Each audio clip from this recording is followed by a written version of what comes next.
Good evening. Wamantay lingaw sa mga kaberks. Aton kalingawan ini AI mga kaberks ha. So, kung wakalingaw sa inyo yay,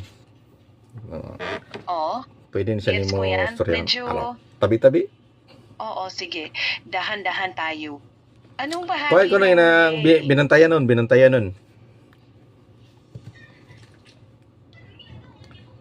binantayan nun. Ako. Gets ko na. Parang gusto mong linawin kung alin noon ang tinutukoy. Tungkol ba Ay. yan sa isang partikular na pangyayari o proyekto? Nagtagalog ka man. Gusto na ko ka ng Bisaya lang or binantayan nun. Okay ra? Okay raman. Okay. Magbisaya ta. Sige, Klaro sige. ug simple. Sige, magbisaya ta. Pasabot. Magbisaya ta. Wait, nakoy pangutana nimo. Akong pangutana ba unsa may ika-advise nimo sa mga content creator nga wa na ganahi mag-upload? Sige, hulat sa gamay. Oo, na ako'y tambag. Kung content creator ka, o niya dugay kag wala ka upload, ayaw ka bala ka nga kinahanglan perpekto dayon ang imong balik. Mas maayong magsugod balik og gamay-gamay lang sama sa pag-upload og usa ka simple nga video o maghimo og schedule nga kaya ra nimo sama sa usa ka video kada semana o kada duha ka semana. Ayaw itandi ang imong kaugalingon sa uban. Lahi-lahi man butag dagan.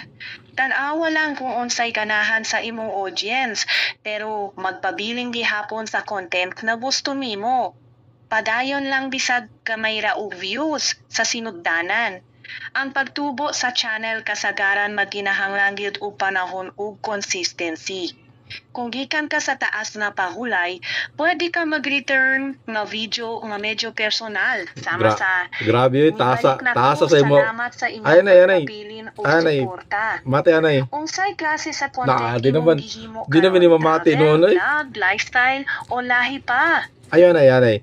Taas na kayo mo advice. Ay, nang mubo lang. Mubo lang advice nimo. Kinahanglan nga magsige lang upload. Paano mo siya mitingog? Hello. Nara ko. Nara day. Mubo lang nga advice nimo para sa mga content creator. Mubo lang. Kinahanglan kinang magsige lang gyud upload. Oo. Pag-upload pirmi, pero ayaw pud pagpuwersa. Pilii ang oras, kahimo ka content na tinuod nimo ganahan. Unya, magpadayon lang bisag hinay ra sa sinugdanan. Consistency over